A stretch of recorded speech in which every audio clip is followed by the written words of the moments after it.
گرچہ استقبال ایام اضحیٰ کے اعتبار سے یا بعض امام بارگاہوں میں علم نصب کیے جانے کے اعتبار سے مجالس اعضاء منعقد ہو رہی ہیں،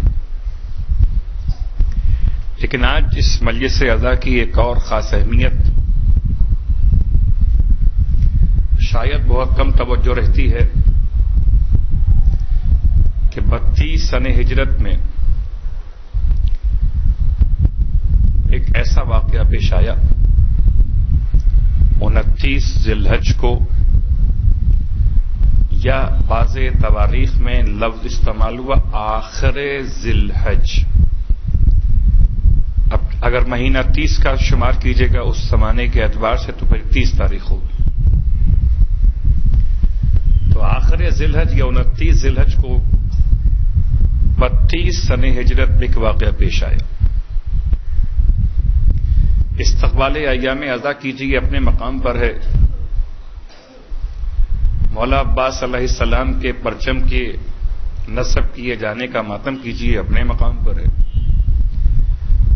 لیکن ایک ایسی شخصیت کو بھی یاد کیجیے، اس شخصیت کی بہت بڑی خدمات ہیں خاندان اہل بیت کے حوالے سے۔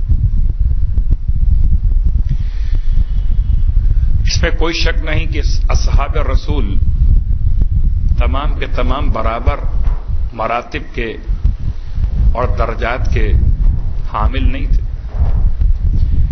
جناب سلمان کا مقام اور تھا، جناب مقداد کا مقام اور تھا، اور جناب ابو ذر کا مقام اور تھا۔ آج چند جملے آپ کی خدمت آج کی تاریخ کی اہمیت کے حوالے سے۔ یہ عظیم شخصیت سرزمین شام سے جب حکمرانوں کے خلاف ابو ذر نے کھل کر بات کرنا شروع کی تو شام سے اس طریقے سے مدینے بھیجا گیا کہ تاریخ شاہد ہے، صحابی اور رسول ابھی کربلا کا واقعہ نہیں ہے، ابھی مصائب سرکار سید الشہداء کو عنوان نہیں ہے، صحابی یا رسول اس طریقے سے ایک ایسے اونٹ پر بٹھائے گئے جس پر کوئی محمل اور آماری نہیں تھی،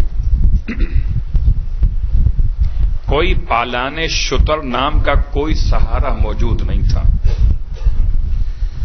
اور جب کوئی پالان شتر کے بغیر اونٹ پر بیٹھے تو گرنے کا امکان زیادہ رہتا ہے،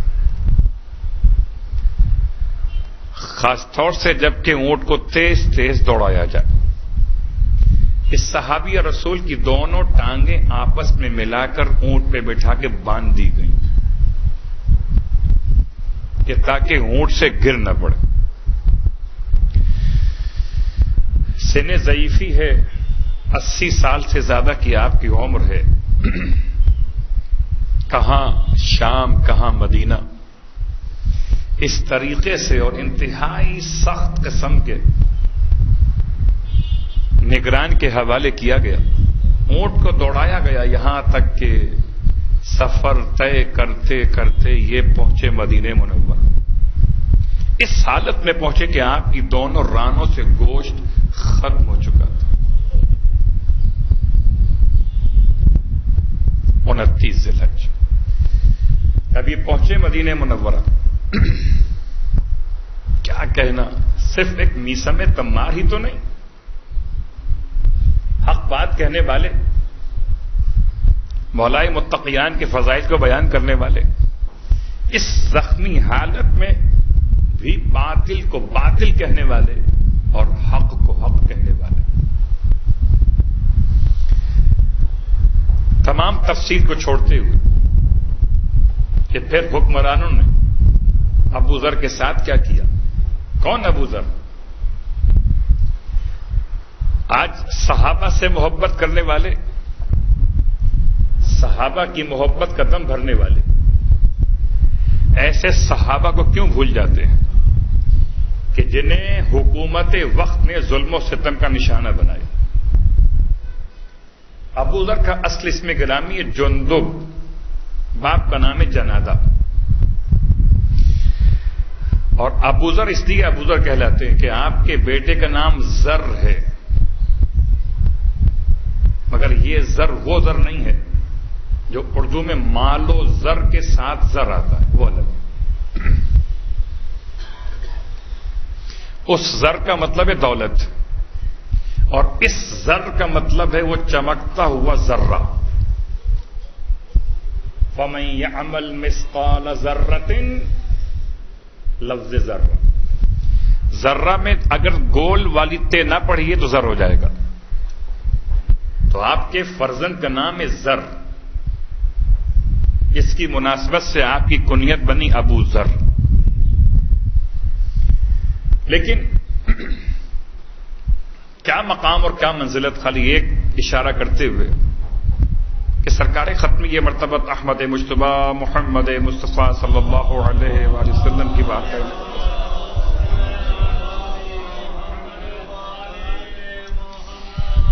حضرت جبرائیل علیہ الصلوۃ والسلام دو انداز سے آتے تھے۔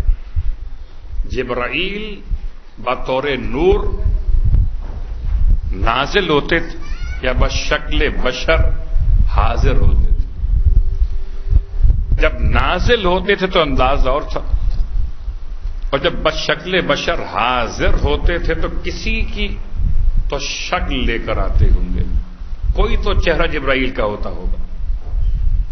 تو پورے اصحاب ختمیہ مرتبت میں ایک شخصیت تاریخ نے بیان کی، جناب دحیہ کلبی، کہ جن کے چہرے کے شمائل کو لیے ہوئے جبرائیل امین پیغمبر کی خدمت میں بشکل بشر آتے تھے۔ اور ایک دن اتفاق سے مسجد نبوی میں جبرائیل امین آئے ہوئے تھے بشکل دحیہ کلبی۔ اب جو نہ جانتا ہو اسے کیا خبر کہ کون بیٹھا ہوا ہے پیغمبر کے ساتھ۔ دحیہ کلبی کی شکل لیے ہوئے جبرائیل بیٹھے ہوئے تھے، اور اللہ کے رسول بہت رازدارانہ انداز سے بات کر رہے تھے کہ وہاں سے جناب ابو ذر کا گزر ہوا، داخل مسجد ہوئے، اور جناب ابو ذر نے اللہ کے رسول کو سلام کرنے سے پرہیز کیا، یہ سوچ کر کہ میں سلام کروں تو جواب سلام دینے کی وجہ سے کہیں آپ کی گفتگو میں خلل واقع نہ ہو۔ آگے بڑھ گئے۔ ابو ذر کو کیا خبر تھی کہ کس طریقے سے انہوں نے پیغمبر کی محبت کو عنوان بنایا ہے، سلام نہیں کیا۔ جبرائیل امین کہتے ہیں یا رسول اللہ، یہ ابو ذر کو آج کیا ہو گیا، آپ کو سلام کیے بغیر آگے بڑھ گئے؟ کیا انداز محبت ہے! اگر آپ مجھ کو سلام نہ کیجئے تو میں آپ سے پلٹ کے پوچھوں گا نہیں کہ آپ نے مجھے سلام کیوں نہیں کیا، لیکن اگر میرا بچہ مجھے گھر میں سلام نہ کرے تو میں اس سے پوچھوں گا کہ بیٹا خیریت تو ہے، آج کیا بات ہے؟ اسکول سے آئے، منہ اٹھائے، سیدھا سیدھا اندر چلے گئے، سلام نہیں کیا۔ تو جہاں اپنائیت ہوگی وہاں سوال ہوگا، جہاں اپنائیت نہیں ہوگی وہاں سوال نہیں ہوگا۔ اللہ کے رسول نے ابو ذر کو بلا لیا،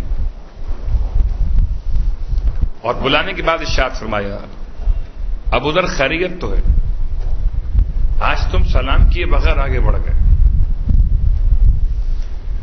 یہ کب کی بات؟ جبکہ وہ جبرائیل امین اٹھ کے جا چکے ہیں، اب پیغمبر اکیلے۔ ابو ذر کہتے ہیں اللہ کے رسول، میں نے یہ سوچ کے آج سلام نہیں کیا آپ کو اس وقت میں کہ آپ دحیہ کلبی کے ساتھ کوئی بہت رازدارانہ بات کر رہے تھے، کہ اگر میں سلام کر لوں تو آپ جواب سلام دیں تو کہیں یہ خلل واقع نہ ہو آپ کی گفتگو میں۔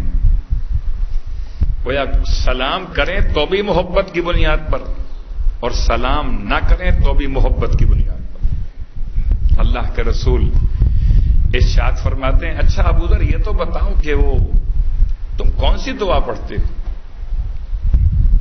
کیونکہ جبرائیل اللہ کے رسول سے کہہ کر گئے تھے آج ابو ذر کو کیا ہو گیا، آپ کو سلام نہیں کیا، حالانکہ ہم آسمان پر اہل آسمان ابو ذر کی دعا پڑھا کرتے ہیں۔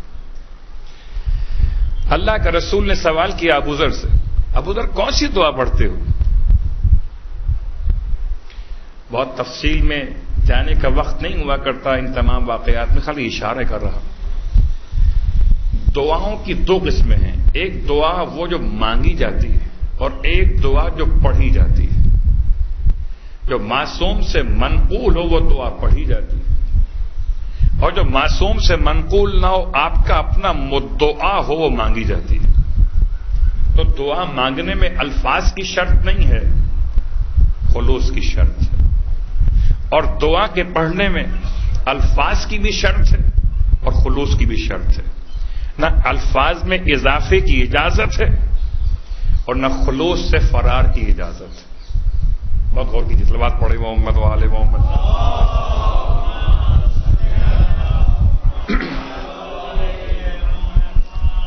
حضرت ابو ذر اس انداز سے اللہ کے رسول کی بارگاہ میں کیا دعا پڑھتے ہو؟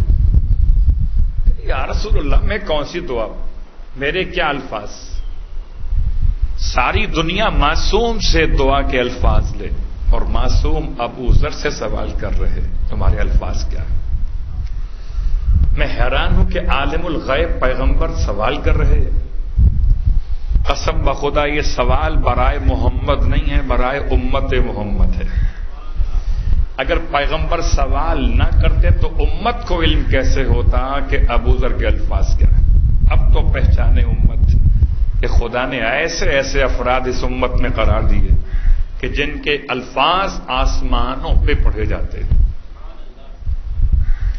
اگر ابو ذر کی دعائیں آسمان پہ پڑھی جاتی ہوں تو کیا کہنا معصومین کی دعاؤں کا؟